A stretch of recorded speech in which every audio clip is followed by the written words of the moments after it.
You ask Tiger to solve. This deals with linear equations with one unknown. The final result is x equals 36. Let's solve it step by step. Group all m terms on the left side of the equation.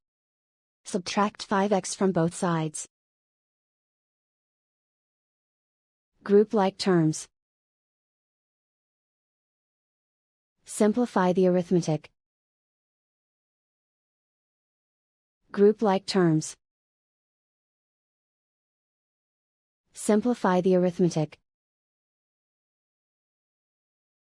Group all constants on the right side of the equation. Subtract 19 from both sides. Simplify the arithmetic.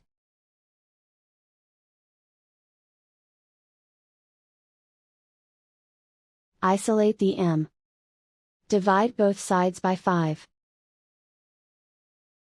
Simplify the fraction. Find the greatest common factor of the numerator and denominator.